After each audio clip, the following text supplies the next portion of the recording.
One, Dr. J here for the Study and Chill series for the CISSP.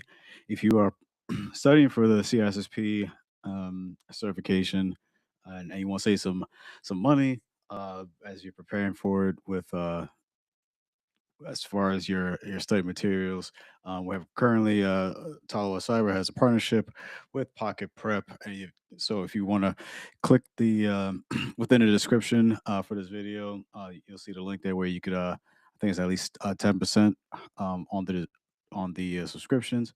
But if you have any issues, please don't hesitate to reach out to me. You can find me on LinkedIn, of course, here on YouTube, uh, TikTok, Blue Sky, all the different socials. But again, Threads.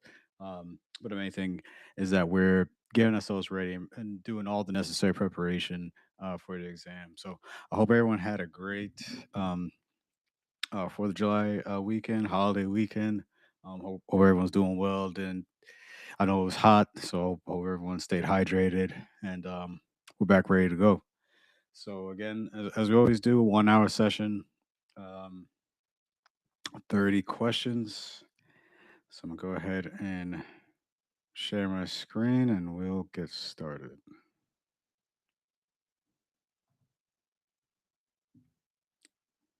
Right, fix the layout.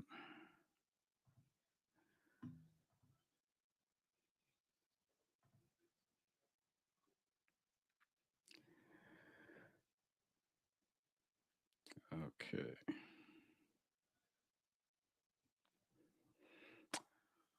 All right. Let me just make a couple other checks real fast, and then we'll get going.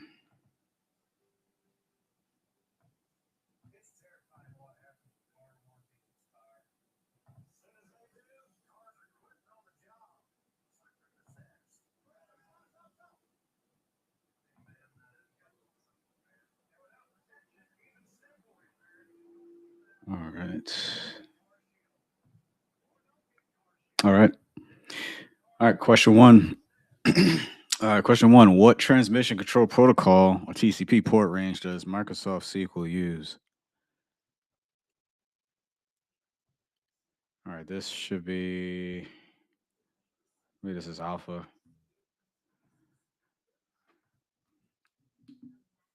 Yeah, SQL Server operates on TCP ports 1433 and 1434. Um, as I talk to a lot of folks that are preparing for the exam, I think one of the biggest things, or maybe the misnomers, is that it's not a technical exam. I know you always kind of hear saying to think like a manager and things like that, but I will say I'll say part of that is true. You still have, as everything is scenario based, so you have to really examine the questions as they come about. You really have to take on the mentality of like what role you're playing within each respective question. But also, there, the CISSP does have its technical aspects to it. Now, it doesn't go as in depth as maybe you would for maybe the Net Plus or even CCNA and other more graduated exams, but you still need to know at least the basics. So, at least for this, the foundational, I consider the CompTIA Net Plus. So, at minimum, to have that um, under your belt before taking this exam, because you will see elements from there within the CISSP. So again, knowing big reason here, yeah, knowing your ports is going to really help you within the exam because you will see quite a bit of that throughout. All right, which best describes an interface when discussing security assessments? So we got a GUI, a graphical user interface, an Ethernet card,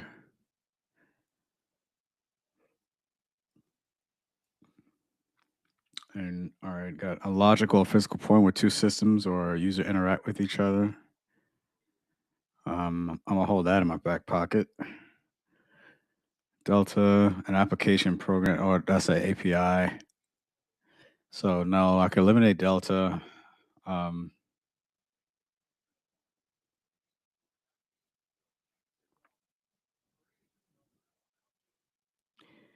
Let me read this again. It says which best describes an interface when discussing security assessments.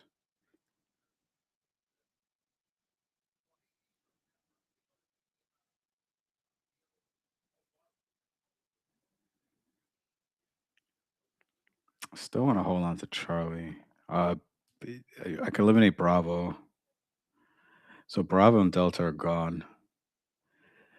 It has to be Charlie. I don't see how a GUI. I mean, a GUI, of course, yeah, you can. It allows a user to, see, of course, like the operating system and things like that without having to do like the command line portions of it. Um, yeah, I believe this should be Charlie. Yeah.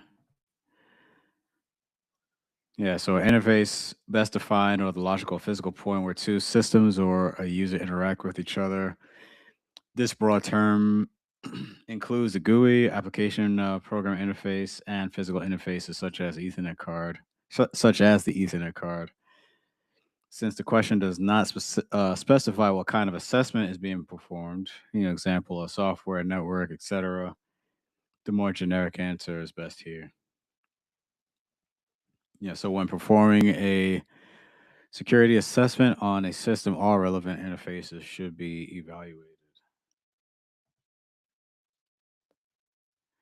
All right, which of the following best describes separation of duties?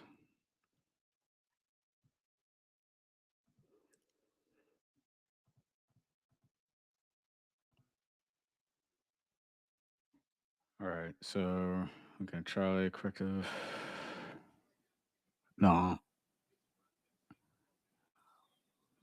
no, it's not Alpha.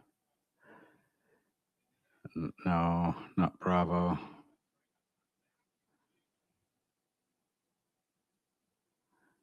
Charlie, a preventive security control intended to prevent any one person from having the ability to subvert security controls. Hold that. Um, Delta, a detective security control intended to prevent any one person from having the ability to subvert security controls. All right, so between Charlie and Delta, it's really going to come down to those two. Bravo. Um, no, it's not going to be Bravo. So I would eliminate Bravo. Security control intended to reduce negative impact on if no that would be Alpha would be that's more describing like removing access or like when uh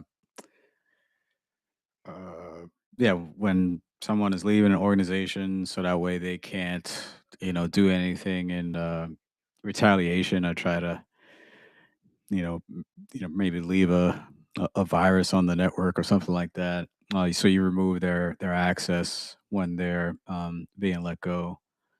So that's more of what Alpha is describing. So I wouldn't consider that. So I would take out Alpha and Bravo.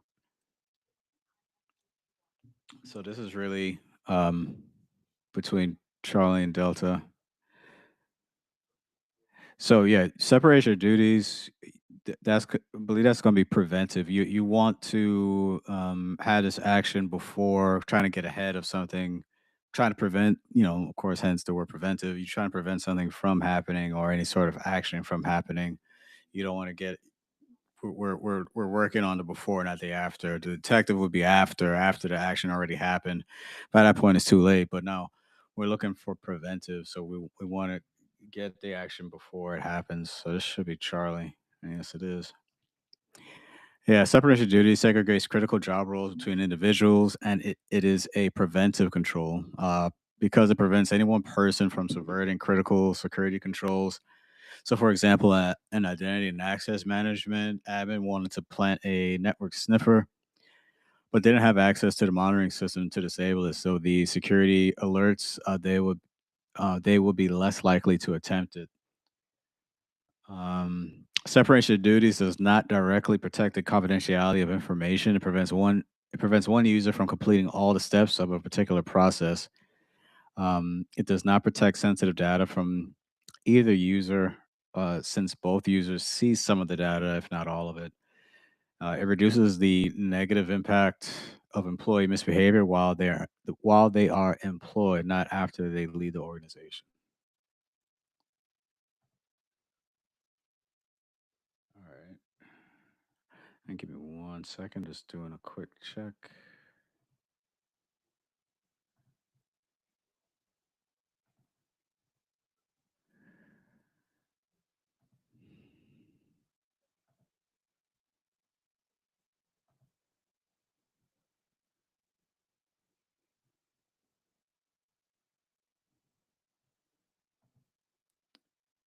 Give me 1 second.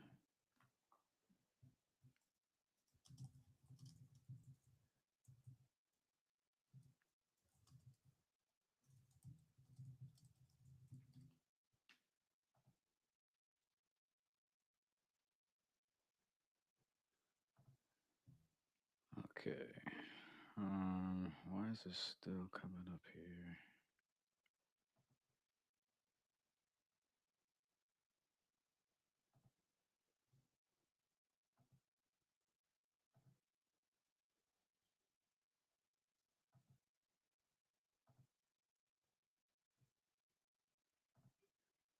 Okay.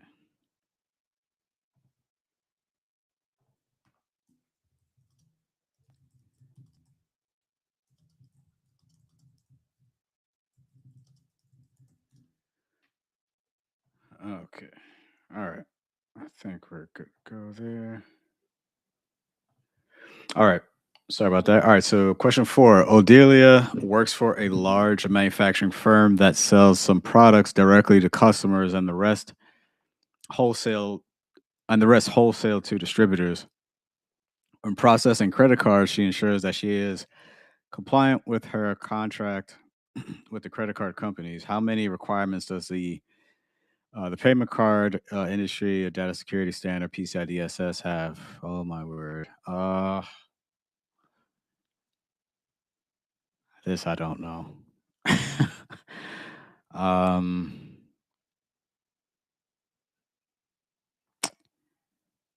this is going to be a guess. I think it's going to be high. I'm looking at 20, but I really do not know.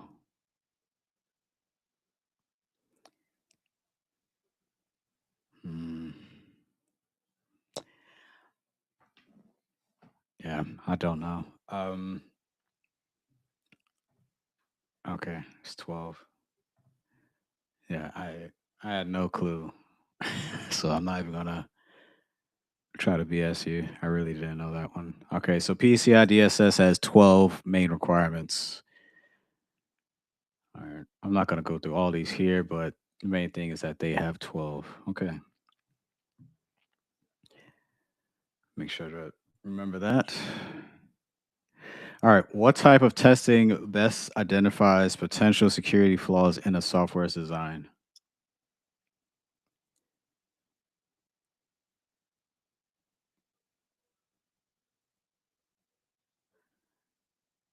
Um, so RUM, that's a user, has to do with users. So you can eliminate delta interface. They're looking for flaws. I'm, I think it's really down between alpha and bravo. So they said which best identifies potential security flaws.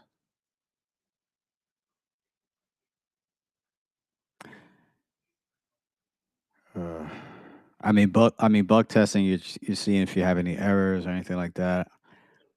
But I think specifically if they're looking for security flaws, because misuse case testing, you are trying to execute actions that the software is not intended to be used for. So typically, that's going to have some sort of malintent. Um, Best- and so they're talking about security flaws, potential security flaws in the software design. I'm gonna go with alpha. I feel like it's a toss up between Alpha and Bravo. Um, but I think Alpha is a little more specific to that. Yeah, I started to sweat a little.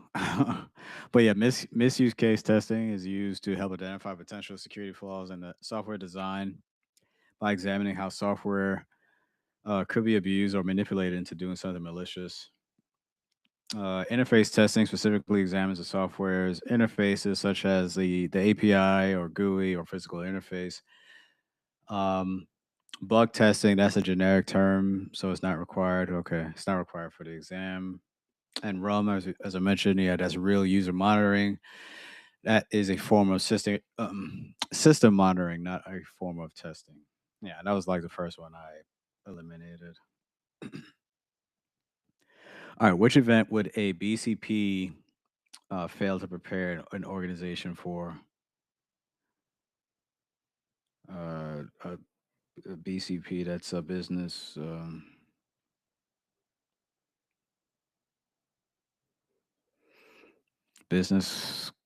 continuity protocol. BCP. I know I should know this. BCP. All right, let me look at the choices. Which event would a? I don't know why I'm forgetting this one. All right. So Alpha says widespread malware at a corporate headquarters, tsunami, failure of a single laptop, long-term power outage.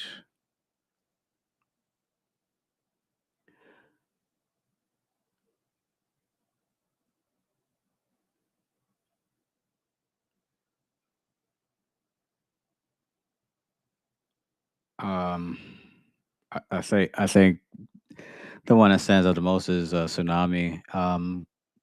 Because if you're looking at the other choices, you can recover from a single laptop.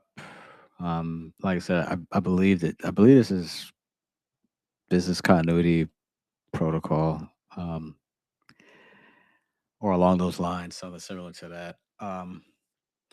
Yeah, you can recover from a so if that's the definition, yeah, if you're looking at Charlie, failure of a single laptop, you can have a contingencies in place for that. Long term power outage again, you can recover from that or have a contingency.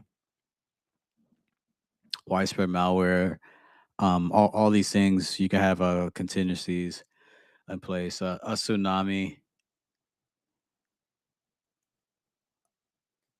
yeah, I don't think that's the reason I say this, like you would need it'd be a little bit more involved. You would need like a like offsite backups, a red I was gonna say red zone, hot site. So yeah, it'd be hot site, a warm site, cold site. Hot site is pretty much doesn't need much coordination, I'd say, or setup compared to warm and cold sites. Um, if you need to move operations over to that site. Uh, yeah, I believe this should be Bravo.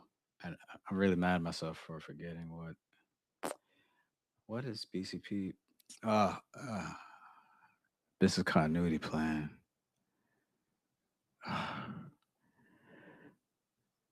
Yeah, BCP helps prepare an organization for various disruptions of critical business processes. So while the failure of the chief of the CEOs might seem critical to business at the time, it does not require BCP. The but the choice says nothing about it being a CEO's laptop. It just says a single laptop. Something doesn't match up there. But either way, yeah, the answer, yeah, is Charlie. Yeah. So the remaining choices, including tsunami, yeah, would cause significant disruptions to the business, including critical business processes. So BCP, a business continuity plan. Okay. Again, I know this. Um,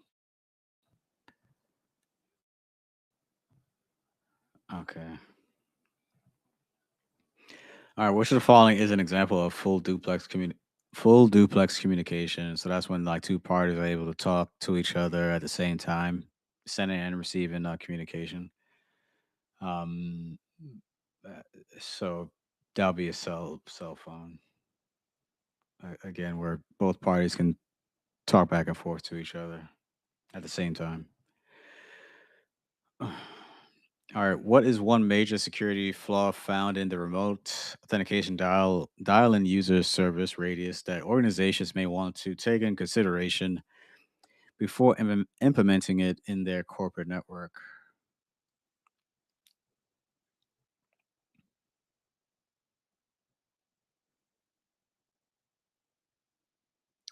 You can eliminate alpha. You can eliminate delta.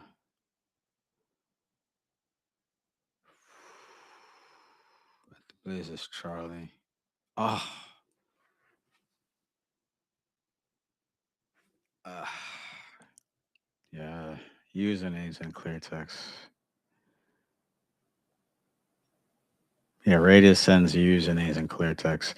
Um, I knew, I know it does that. I know it does send. Um, I knew there was a flaw, security flaw with Radius. Yeah, but yeah, it's not passwords. It's usernames.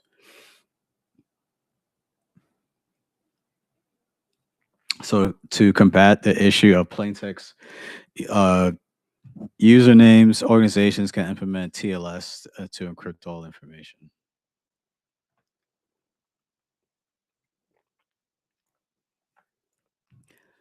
All right. When testing vulnerabilities, then an insider may exploit what type of vulnerability or penetration test will most likely find or exploit those vulnerabilities.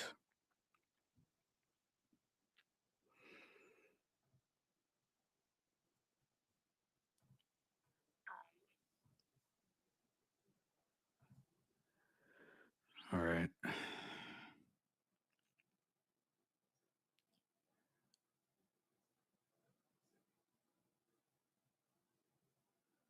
Oh, man, that's gonna be yeah. I see they changed the names for these or updated the names. Yeah, so it should be Delta white box where um you're able to see everything.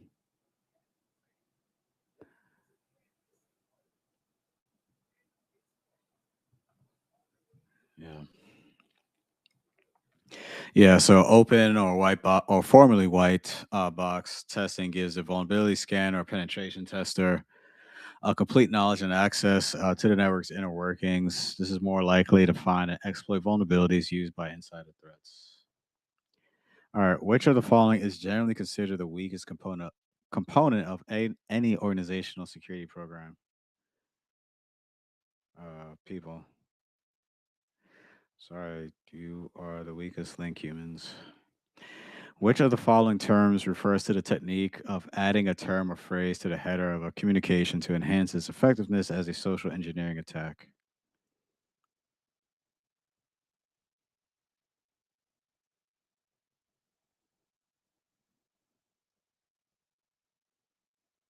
It should be prepending. Yeah. Yeah, prepending refers to the technique of adding a term or phrase to the header of a communication to enhance its effectiveness as a social engineering attack.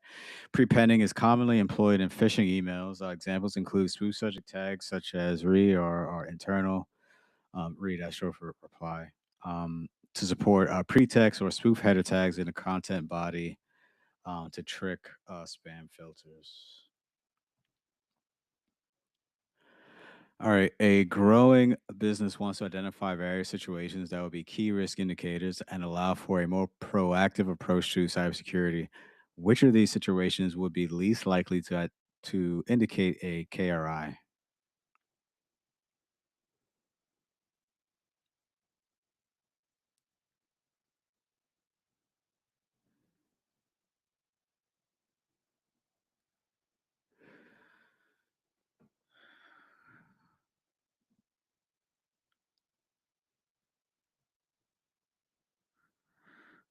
which of these would least likely indicate a KRI? So a growing business wants to identify different situations that KR that would be KRIs.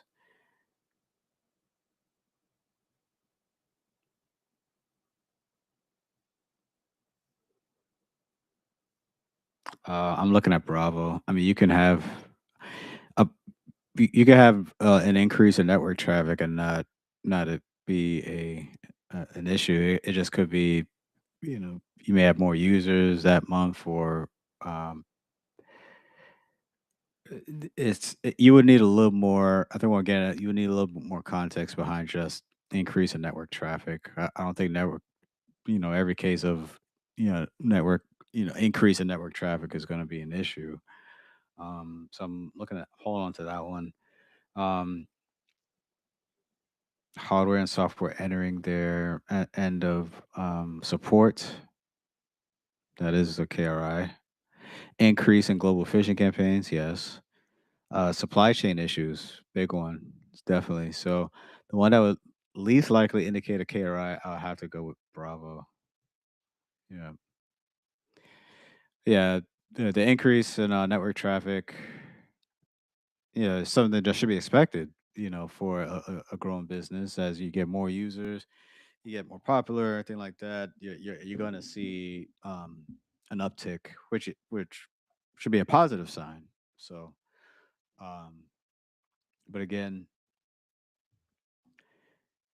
it the increase in network traffic could potentially be one, but it would have to hit like a certain threshold. Um, but like I said, just saying that by itself without any sort of context, I don't think is enough to say that it's a KRI. All right, which of the following frameworks is most likely used to establish effective security governance?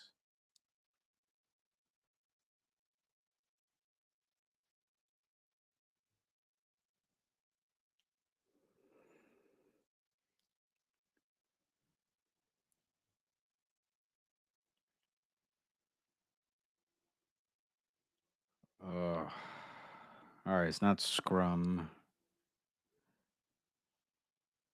Which of the following frameworks is most likely used to establish effective security governance?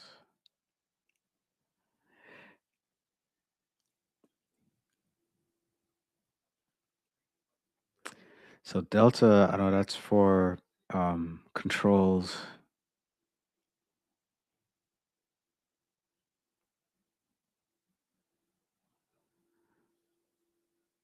Um,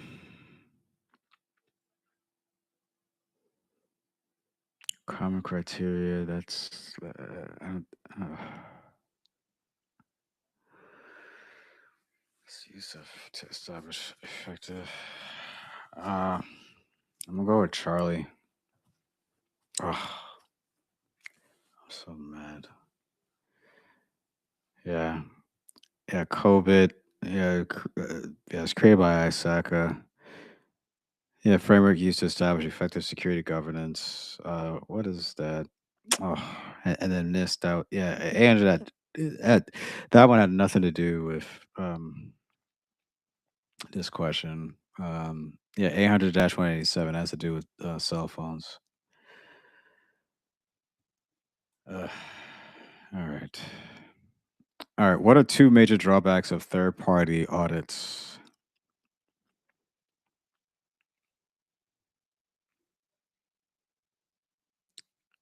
Cost and lack of familiarity. I'd say that could definitely be one. Impartiality and potential lack of transparency. Conflict of interest and lack of responsibility. No.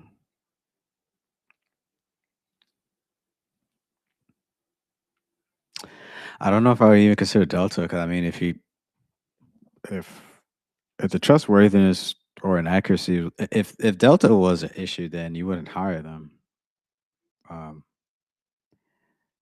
that's that's the way I look at it. I mean, you wouldn't let them in the building. So I'm gonna go with alpha. Yeah.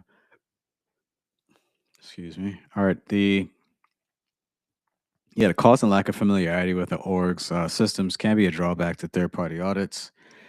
So someone who's unfamiliar with the systems will take longer to conduct an audit. Additionally, they may require additional resources that an internal employee wouldn't need, which may include having someone show them around the building, familiarizing the auditor with the structure of networks. All right. All right. Sam's organization uses signature based detection to detect and prevent malware. He notices that a malicious piece of code has exploited an unknown vulnerability. He contacts a vendor and they inform him that they will create a patch and release it soon. What type of attack? What type of attack is this most likely to be?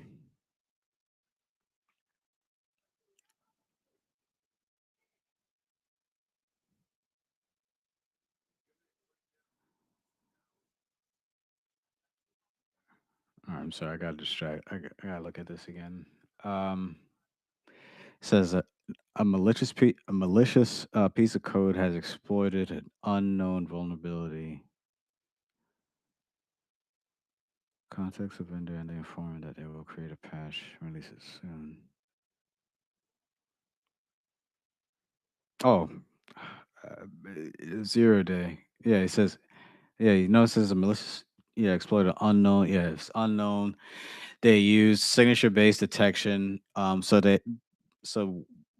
malware that came through that they detected, it doesn't. It's not found on their register as far as I guess known. You know, known attacks or known malware. Um, yeah, this is gonna be 0 day. Yeah, sorry, I was just kind of. I think I zoned out a little bit, but yeah, no, this was yeah definitely 0 day. Yeah, yeah, 0 day attacks. They're difficult to detect and prevent because of vulnerabilities unknown. Signature-based detection engines often cannot detect malware that exploits those 0 day vulnerabilities.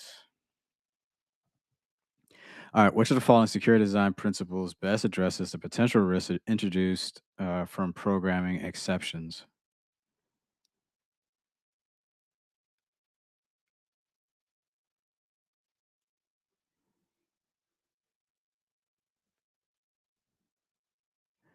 I'm looking at Bravo fail securely. What following secure design principles best addresses the potential risks introduced? Yeah, so if something goes wrong, you want choose a default action for the system or software. Um, yeah, this is one of them. So fail securely. So this principle bids developers to consider the security implications of exceptions or errors in their code and incorporate error handling routines that manage them to preserve the security of the application and the data accessible through it. The concept of a fail secure begins with the definition of a secure state. This idea was introduced by David Bell and Leonard LaPadula in 1976.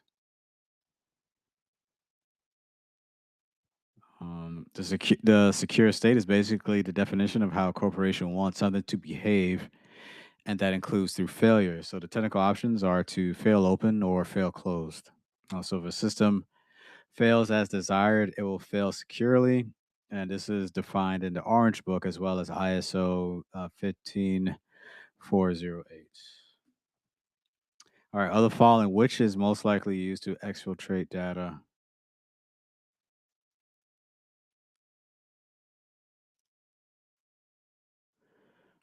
Fuzzing is a type of testing. Race condition, no. It should be steganography. Yeah. Um, yeah, so steganography is used to hide data inside of an image file. It's a common method used to bypass DLP engines, and it's difficult to detect. So works by modifying the least significant bits of the image to embed data into the image.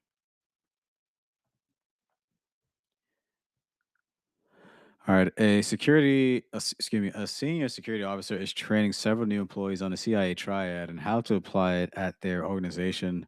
They are discussing the principle of ensuring authorized subjects have timely and to uninterrupted access to objects. Which principle is this?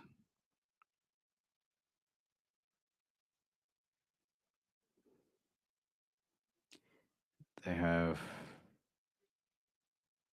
So we're not talking about them being authorized. So you can eliminate Bravo, you can eliminate Delta because that's not. Well, it is part of the CIA triad. Yeah, but this is not talking about that. So eliminate Bravo and Delta. So what they want to know, they want to ensure that authorized subjects have timely and uninterrupted access. So that is the focus of this question here. So with that, that falls under availability to ensure that those who authorize to have the access has a access. Yeah, that's going to be availability. All right. Which of the following is not a way to protect data with symmetric encryption?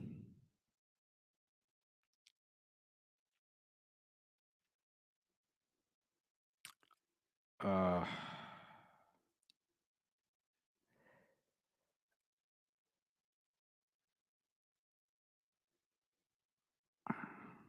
one of the, I believe this is RSA because RSA is asymmetric. Because they're talking about symmetric encryption. RSA is asymmetric. Right. Yeah, RSA, Reverse Shamir Adelman is an asymmetric encryption algorithm. RSA can be used for transmitting a symmetric key across a network for creating a digital signature. It is very commonly used on web pages to both send the website a symmetric key that is selected by the browser as well as validate the identity of the website. Which issue would most likely be associated with a central processing unit that was at its end of life or EOL? Reduction of place replacement parts. Yeah, which would most likely immediate increase in patching vulnerabilities. No, immediate end of patching and security. That's more with EOS. Lack of customers. Yeah, that's all these are EOS. Yeah, yeah. CBE does end of his at the end of life. It's gonna experience a reduction of replacement parts because they're not actively making that product anymore. So it's gonna become more and more scarce. Um, and the support would still exist upon an asset entering EOL as the CPU in this example is within its service lifetime or end of service lifetime or EOSL, since EOL comes before EOSL. So that says patching and security support will still exist. However, this does not necessarily mean there will be an immediate increase in vulnerabilities or that a rise in vulnerabilities will ever occur. All right. Which motion detector senses changes in the electromagnetic field surrounding a monitored object? Oh, Lord. I believe this is capacitance. Says a passive audio motion sensor, motion detector. No. A wave pattern. That's close, but I don't think it's that. Uh, it's not. I don't electromagnetic. Yeah, that's not going to be for infrared. Uh, yeah, capacitance. Yeah, capacitance motion detector contains an electromagnetic field surrounding the device. So when an object is present, changes to that field are detected and trigger an alarm.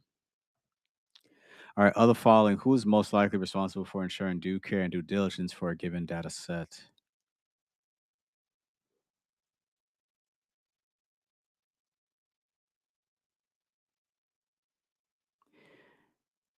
Has to be the data owner. But let me check these other ones. Security manager. Who's most? No. Data analyst. No.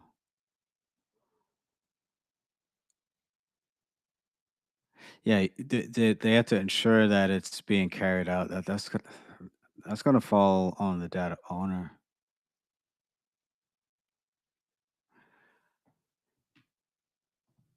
Yep. Yeah, they're ultimately responsible when it comes to due care and due diligence responsibilities. They ultimately be held accountable for negligible activity leading to the disclosure of data. The data owner is responsible for a piece of or set of data, which could be a file or a database. All right, so I think this is important. I'm gonna actually stay on this one a little bit. So, because I always get due care and due diligence mixed up. So when we talk about due care, it's best defined by the Black's Law Dictionary as just proper and sufficient care to not be negligent. Due care helps shield an organization or individual from liabilities should a breach happen. If an organization or individual can prove they practice due care, they are less likely to be found liable for the incident. Um, Due diligence is defined as just and proper care that a reasonable and prudent person would take in similar situations.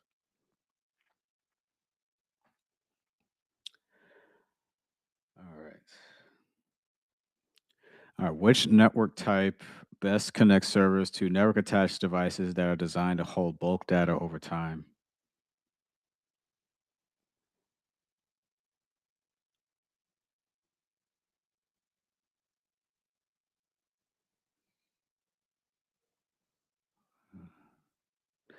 Which network type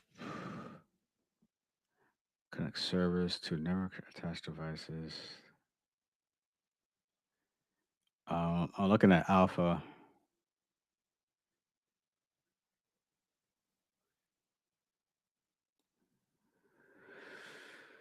Uh, all right, you can eliminate. I'm eliminating Bravo and Charlie. Um, Network attached storage.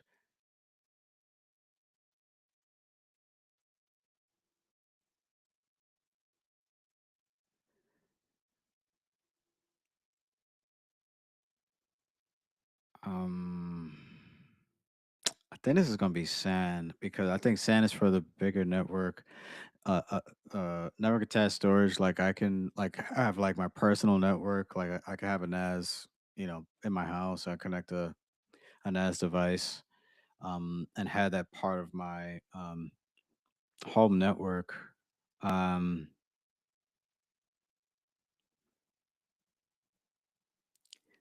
It says connect servers to network attached device. Yeah. So yeah, it should be SAN. It's part of the. You're talking about the full um, storage network, like a better term. Yeah. So the SAN or storage area network connects servers to a network attached storage device. Storage can be attached using internet small computer systems interface or iSCSI, fiber channel, or network file system or NFS. Network attached storage is a specific type of storage device, not a type of network. It is typically connected to a standard local area network. A metropolitan area network, or MAN, extends across a large area, such as a city. A wide area network operates across a relatively large geographic area, for example, across multiple local area networks. Across multiple local area networks. All right. Fire detection systems are used throughout structures to protect employees in the building. Which fire detection system reacts to a change in ambient temperature?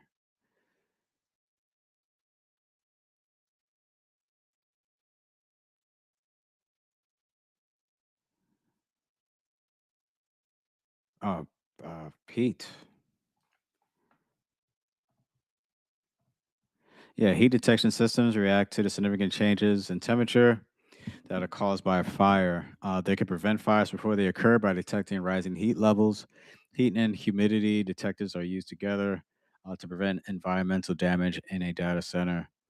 Ionization is incorrect because it uses an ionization chamber and a source of ionizing radiation to detect smoke. Photoelectric is incorrect because it uses a small light source inside the alarm that is captured by a light sensor and detects smoke. Electric, that's incorrect because it is a generic title given to standard fire alarms, which are connected via wires rather than battery operated. All right, which of the following software development methodologies was first created or was created first? Oh man,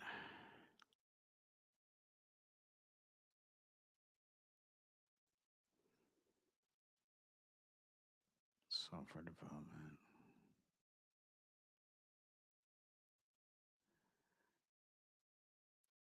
I don't, Bravo. Uh, that's a maturity model. I think that's software development. I don't know what alpha is. All right, so I think it's between Charlie and Delta. So which one was created first?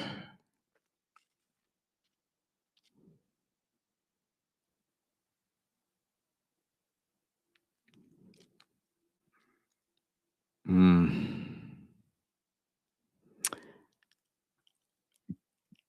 Given that waterfall is probably the more rigid, I believe that one. I think that one was created first. Yes. All right. Yeah. So originally developed by Winston Royce in 1970, the waterfall model views a systems development lifecycle as a series of iterative steps. It was one of the first comprehensive attempts to model the software development process. The waterfall model has 6 stages that generally must be completed in order. Spiral was created in 1986 by Barry Bohm. Agile was created in 2001. Yeah, the capability maturity model (CMM) is not a development methodology. Yeah, um, so that was designed to determine a company's level of maturity in the skill of software development. Um, it was then replaced by CMMI. You just add integration at the end because CMM did not integrate into business well, even though it was a very good maturity model. All right, other following, which algorithm is considered to be a stream cipher? Yeesh. All right, you can eliminate delta.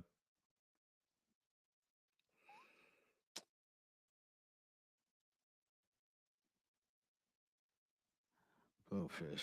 Um,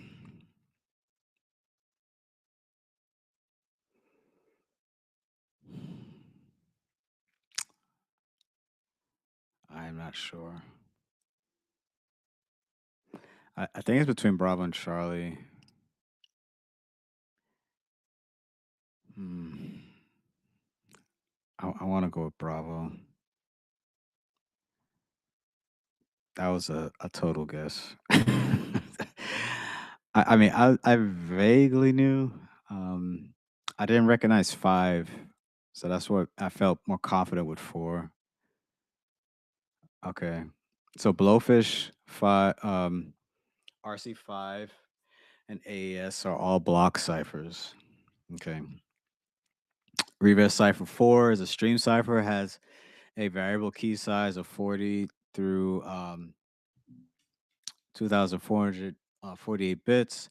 It was developed in 1987 and was commonly used in secure sockets layer and TLS and wired equivalency privacy or WEP, as well as Wi-Fi protected access or WPA. However, it is no longer considered secure.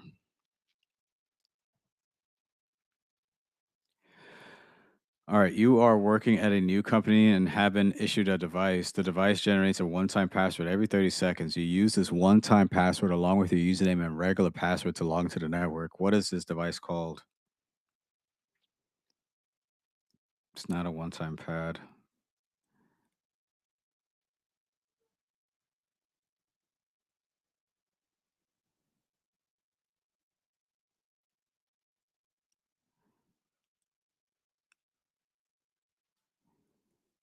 Um, smart token. No, but this is gonna be a synchronous. I'm trying to remember what asynchronous. It generates a one-time password every 30 seconds.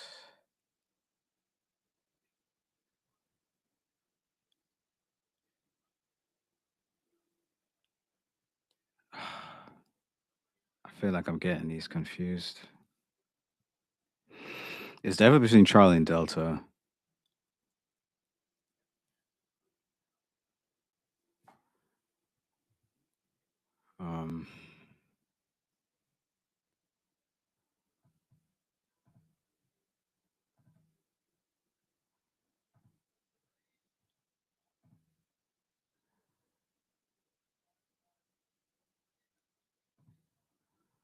Um, da, da, da, da. Synchronous. Syn- um, it generates a one-time password every 30 seconds.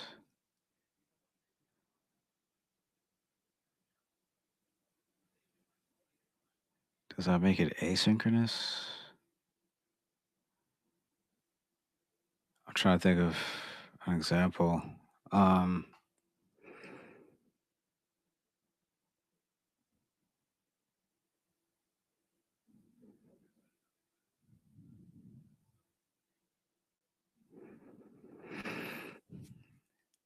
kind of if you go like into like a password manager, it can and if you set it to where uh, you have that basic layer of security, uh, where it'll ask for a pin. I think it's the one. I think okay. I think it's the ones that are asynchronous are the ones that will like if you get a code like sent to you, like you request it, and no, I don't need any help. I'm working through it. um, okay, yeah, you're so let's say you go on to Amazon, you're logging in, and it say, hey, okay, you got to set with the two-factor authentication. It's gonna send you a code. Let's say it sends it to your phone, right? Um, so that'll be asynchronous because it's generating a code at that point in time. Synchronous would be what they're talking about. So you have a token, um, or even going back with the password manager example, where you can have that two-factor authentication set up for that particular account, and yeah, it has every 30 seconds. So that's gonna be synchronous. When you have one just created out of the blue for you, that's gonna be asynchronous. So this should be synchronous. Yes. Yeah, hardware tokens that generate passwords without a challenge response are known as synchronous. Um, Asynchronous tokens also generate passwords, but they use a challenge response process. So the server the user is trying to access will send a number or challenge that's entered into the asynchronous token. The token uses that number to generate the response. Right.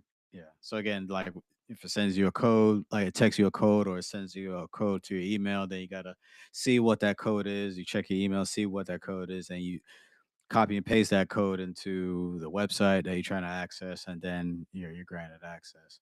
Here, with synchronous for this example, it's always going to generate a code every 30 seconds. Of course, you have to use it before it expires because then it's going to generate a new one. So you just have to use that whatever code it shows up during that within that time frame. Okay, just sometimes you just gotta kind of talk it through. It'll be okay. All right, Kerberos is an authentication protocol that employs the use of which of the following tickets? Let's make sure. Yeah, yeah. Kerberos uses a series of tickets to authenticate users, clients, and provide access to network resources. Using Kerberos, clients obtain tickets from the Key Distribution Center, or KDC, and present these tickets to network resources. When access requests are made, Kerberos uses symmetric encryption like the AES to secure and verify the ticket's authenticity. All right, high humidity can become a serious problem for computer systems. What will most likely occur if a computer system is exposed to high humidity for a prolonged amount of time?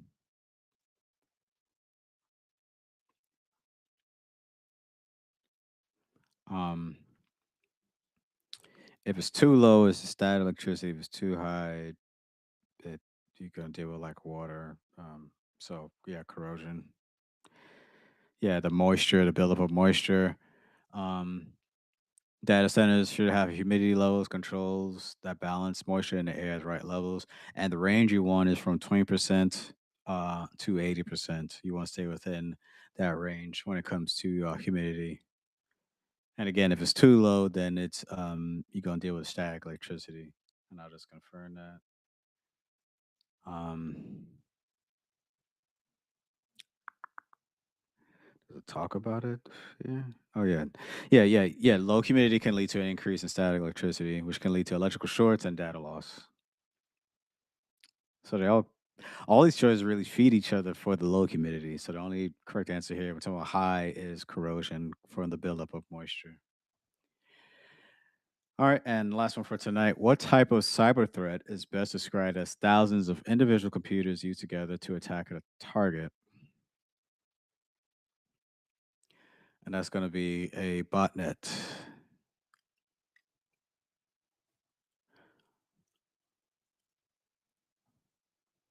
Yep. Botnet made up of thousands or millions of computers that give the attacker or the herder the ability to control them. A computer is part of a botnet. A computer that is part of a botnet is called a zombie or bot. Data transmissions between the bot herder and the individual zombies are called command and control traffic. Botnets can be used in distributed denial of service attacks or brute force attacks. A CNC server is often used to control a botnet, but it is not the name of the threat.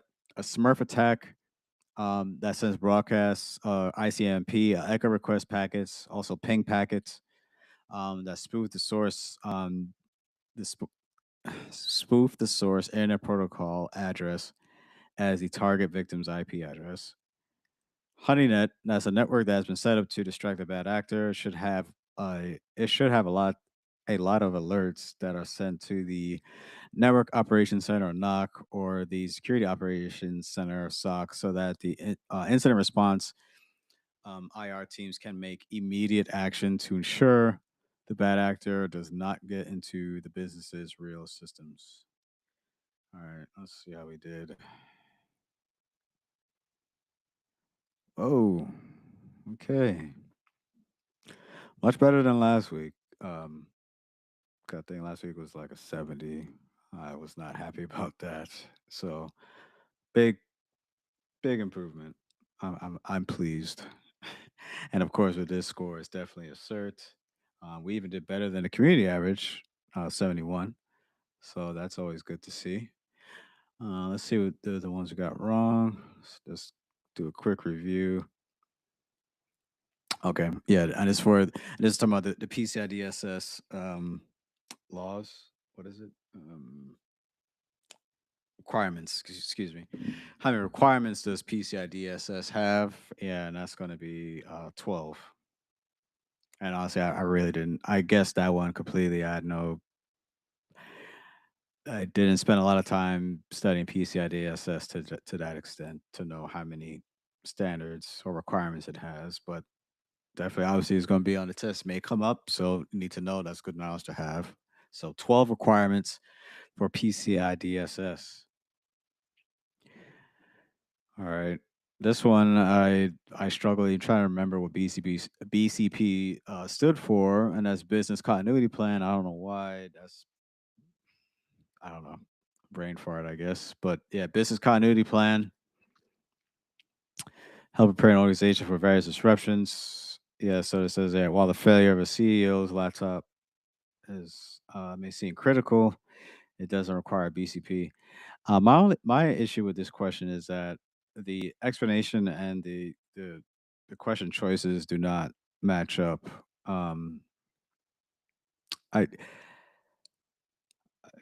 I guess, yeah, for I guess maybe it shouldn't matter whether if it's the CEO's laptop or not, but um, I just have an issue that the explanation is different from what is shown for the choice. So, but yeah, um, yeah, BCP is not going to be just for a a single device. Um, I and I had a completely wrong thought process going into this one. Yeah, BCP should, uh, you know, um, prepare an organization in the event of, a natural disaster like a tsunami, and the remaining choices here. So, wrong thought process with that one. And this one, Radius, I know it sends information clear text. I chose passwords. It's usernames. Radius sends usernames in clear text. And in order to lock it down, you want to implement TLS for extra security. And this one, COVID, I even said it like COVID that handles controls. Yeah. Yeah. To establish effective security governance, you want to have controls. You want to implement controls within an organization. And one that does that is COVID. Um, if you're looking at common criteria, that's the name you use for ISO 54, 15408. It's a testing criterion for security products designed as an independent third party testing mechanism. It's also good for software developers to use, especially if they want to achieve a higher score when tested against common criteria. All right. All right. So again, finished very well tonight. 87%. If you those are following along, hope you did well. You know, if you got the same maybe you were shouting at the screen and it's like, oh man, no, Dr. J should be this answer. But or you got your scores either matched or even got higher than mine. So either way, it's a good spot to be in with that score. So feeling pretty good with this one. All right. Well, again, thank you for your time. With those, you may be on the replay crew. I appreciate it. Again, if you're following on YouTube, just hit that subscribe button. Leave some comments in the chat for each video. Let me know how you did, or if you have any questions for any session, and let's talk about it. But yeah, great session tonight, and I'll be back again next week. For this week, this Wednesday, I'll be back on for CISSP session again, but it will be within our Discord community for the command line. So if you need an invite to the community, please just reach out to me. You can find me on LinkedIn, and I'll get you squared away. Or you can go to talawacyber.org, and you can find the invite link there as well. And you should be all set. All right. Thank you, everyone. And I'll see you next week. Thanks. Bye.